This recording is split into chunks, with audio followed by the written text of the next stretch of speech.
Alrighty, folks. Ford N tractor, part 2. Part 1, I had mentioned where I drilled those holes so I could hold the lifters to adjust them. I just wanted to make sure that I wasn't going to lose any oil pressure for any reason. So I opened up that port there on the side of the engine where I know I've got oil pressure because that goes up to my gauge.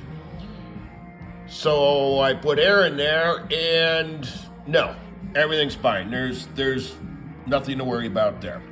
My concern was that by blowing air in there, I relieved the prime in the engine, and as I pointed out in the last video, how we could prime that up. So I'm going to demonstrate that, and I'm going to put some oil in there.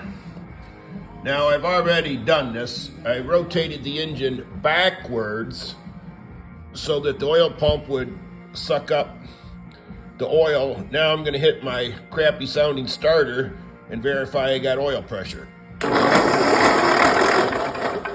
There you go. Now if I crank this long enough, you're going to see the ugly oil come out. Oh, look at that.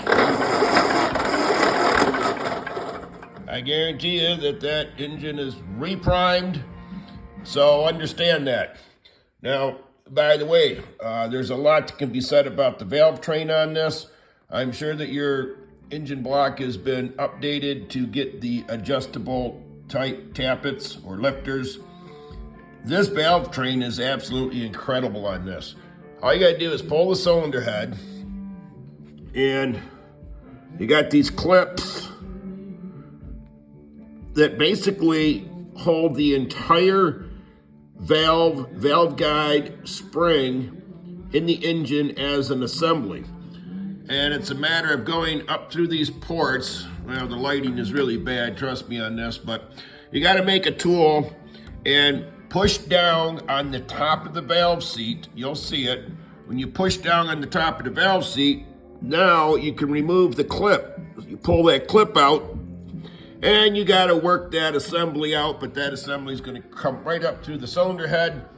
Sounds expensive, doesn't it? Not at all. You can get these assemblies with a brand new valve guide, seal for your intakes, spring, cap, retainer, and they do make this in a version where the exhaust valves have rotator cups on the bottom of it. You mechanics know what that's all about, because that exhaust valve gets hot. If that valve rotates, we can certainly not have to worry about it burning. I found those kits available to do all 4 cylinders for under $150. And then all you got to do is lap those valves into your cylinder block, put it together, adjust your valves, and you've covered one of the major things to do on this engine. It is just an incredible engine. Just a little bit about me. I was garbage picking lawnmowers when I was probably 10 years old and doing crazy things like milling the cylinder heads, give them a little more compression.